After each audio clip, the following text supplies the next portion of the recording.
this is the Opus from Two Notes. It looks like a pedal, but it's a multi-channel amp simulator, a Dyn-IR engine, an Amp-DI, IR loader, and silent stage solution. And that is potentially a very confusing sentence because the Opus has so many applications, it might not be clear what it actually does. Well, I've spent the last few months using the Opus in various situations, and in this review video, I'm going to show you how you can fit this into your existing rig, or possibly replace your rig entirely. So the first part of the video is kind of a guide to the Opus, and then later on we can talk about how well it performs and whether I think you should buy it. So here are the 6 things that Opus can do that you can't do if you don't have an Opus. You can use Opus as a standalone box and the only thing that you plug your guitar into. You plug straight into the input and then go from the output into a PA system or FR cab, and that's it. Opus has 10 preamps, 8 for guitar and 2 for bass. There's also 4 tube power amp emulators. There are several built-in effects, the first one being the enhancer, which is kind of like an EQ, a compressor all in one. There are 12 different types of reverb, an EQ for the end of signal chain tone tweaking, a noise gate, an IR loader, and there's an onboard tuner. So here are some of my favorite sounds just using the Opus.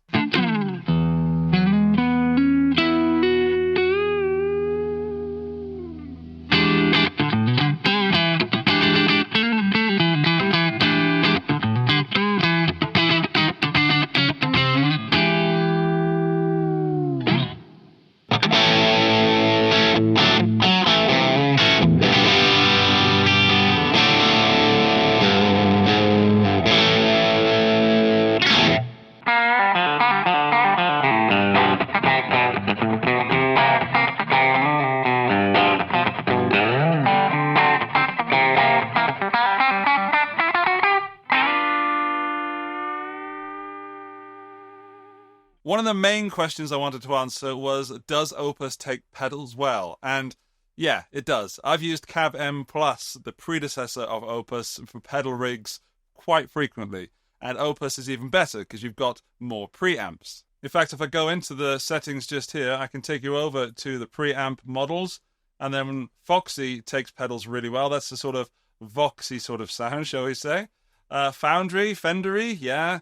Gemini, not sure what that is, but it's quite cleanish. And then as you go up this way, it gets higher in gain. So that's a Marshally sound.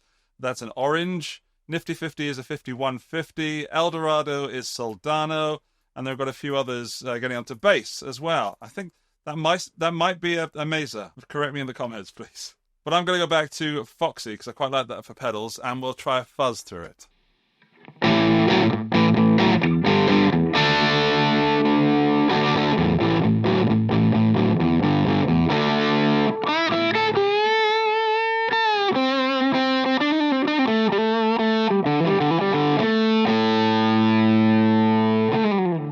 In fact, let's just try out the Albion preamp because I like how that sounds. There it is.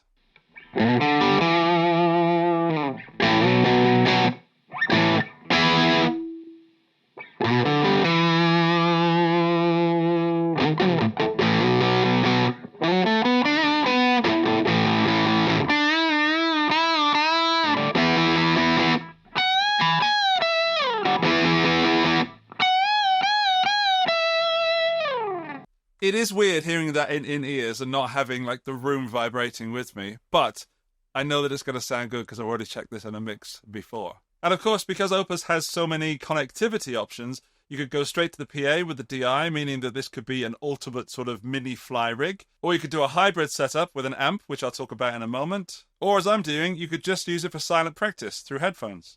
Now, Opus has MIDI in, and even though there's not a foot switch on it anywhere, you still can control it like a pedal with MIDI. It comes with this TRS adapter, which you can plug into a standard MIDI cable, and then plug it in the side to the MIDI in. Where is it? Just there.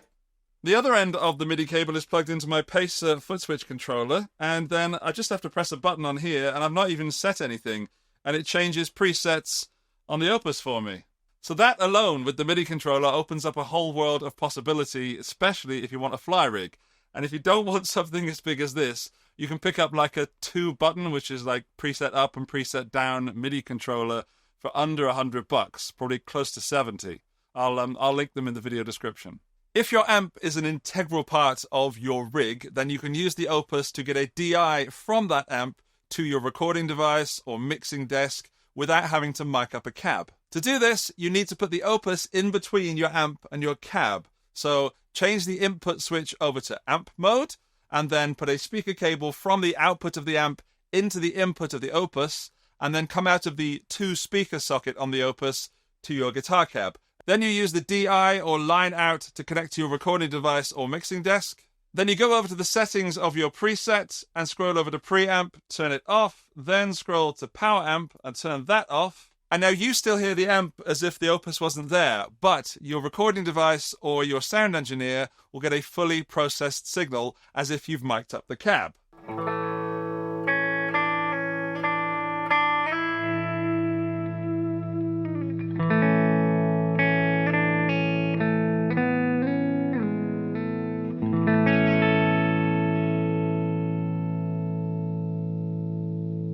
A very quick note here, Opus is not a load box, so you do need to connect a cab or a load box to the Opus when you connect it to an amp like this. Otherwise, you're going to get undesirable results.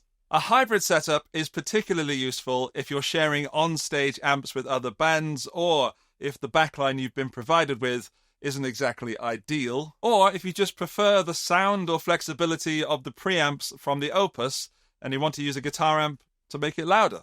It's pretty easy to do. Just plug the line out of the Opus into the return of the effects loop of your amplifier. Then once again, go to the global settings and change the position of your line out to just after the preamp.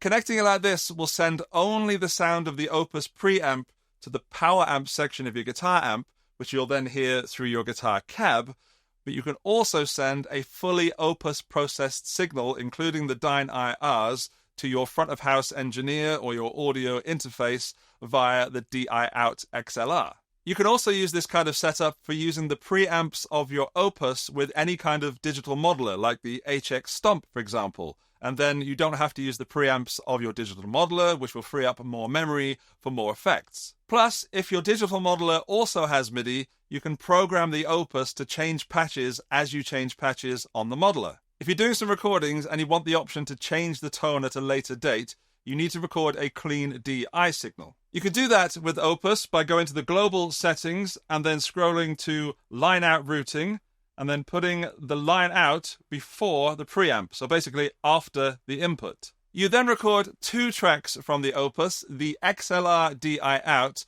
which is your wet track with all the Opus processing on it, and then the Jack Clean DI out, which is just your guitar with no processing, which you can then put through some sort of amp sim or even reamp at a later date. Now, this might be my favorite thing that the Opus does because it feels like you're cheating with like some sort of Easter egg, but you can load acoustic guitar IRs into the Opus and then improve the sound of the undersaddle pickup of any acoustic guitar. This is a rather affordable Ibanez acoustic guitar with a pickup system in it, and it works well, but it doesn't sound great. However, if you use the Opus to add an IR of a high-end acoustic guitar, you can get this effect.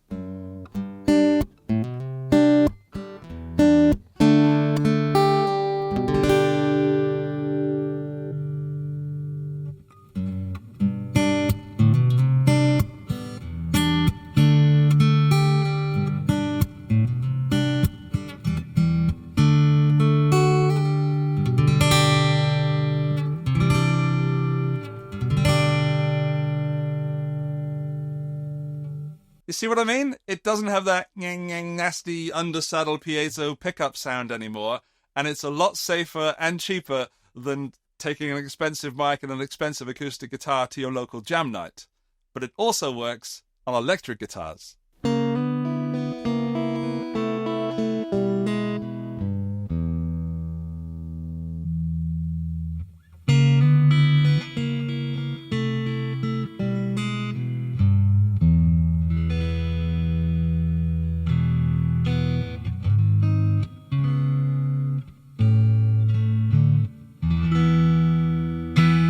I think that sounds pretty convincing, or convincing enough. And if you only want to take one guitar to a gig, or if you don't own an acoustic guitar and you need to record one, then I think you'll get away with that.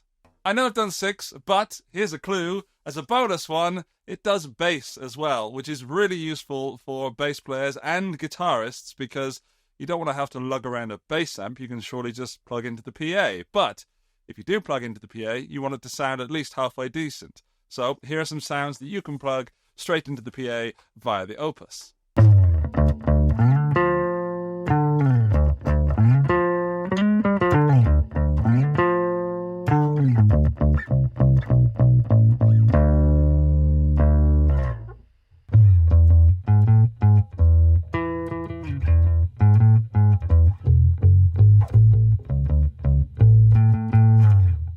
If you're a bass player watching this, sorry, guitar player playing bass, you know how it is, but I do love playing bass. Right, those are the 6 plus a bonus things that you can do with the Opus that you can't do if you don't have an Opus. And I promised you a review so we can decide whether it's worth buying or not. Maybe you've made up your mind already, but let's talk about the good, the bad, and the ugly. There's a lot of good stuff about this, but top of my list has to be that it's smaller and lighter than a lot of pedals I've played. It's ridiculously compact.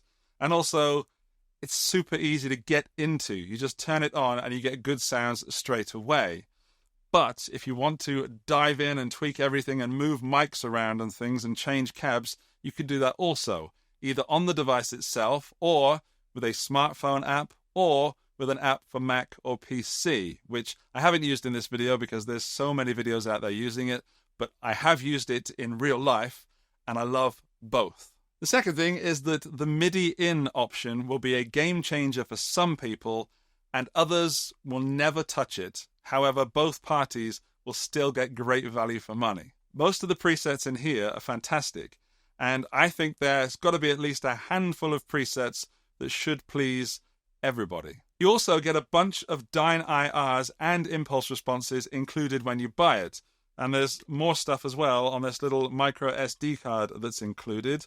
And if you're already in the Two Notes ecosystem, if you've got a Capture X or something, you can use the Dyn-IRs from that on here.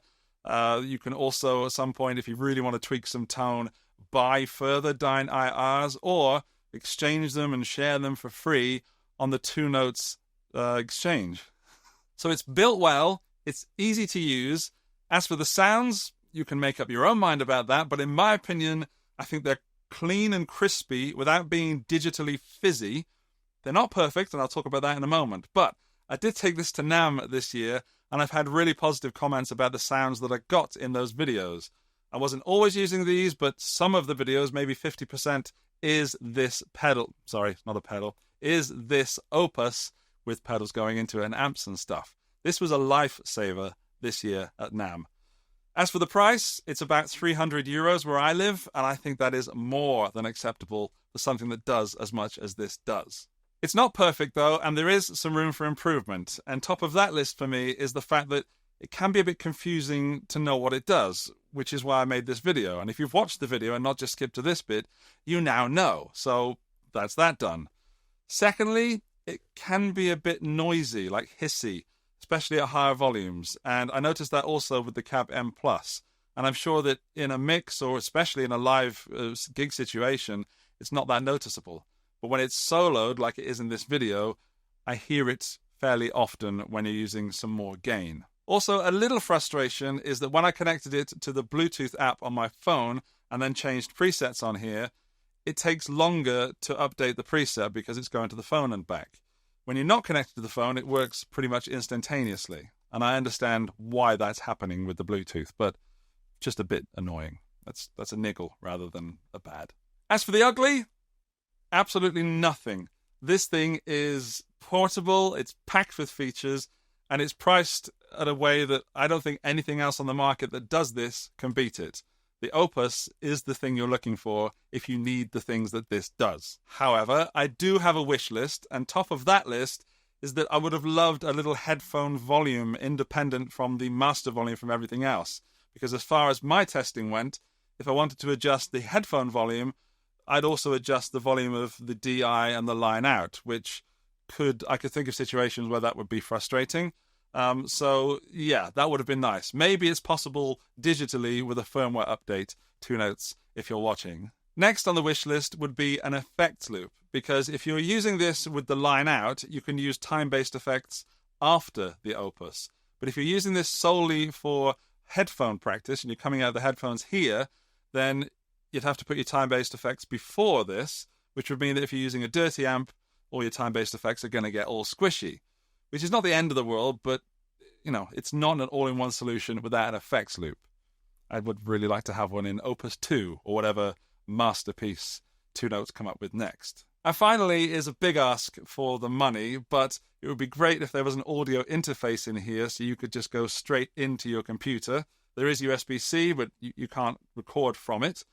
And lastly, I'd love to be able to Bluetooth audio to it from my phone to play along to backing tracks rather than just use the aux in. And I know those are two big asks, but Two Notes, I'm sure you're already working on the next version of this, and that'll come out in 5 or 6 years' time, or 100 years' time. But let's try that maybe. If you have the Cab M or Cab M Plus and it's an integral part of your rig, then consider swapping that out for the Opus. If you're just a casual Cab M Plus user, then you might get by with the older version. However, I think at its price and all its features, this is an absolute no-brainer. Right, links to this in the video description and first comment. There's a subscribe button just there and a video that YouTube thinks that you should watch just there. It's analysed your personality from watching this, and that's what it thinks you should have next. But, you know, you're your own person, and you should have one of these. I'll see you in the next video. Bye-bye!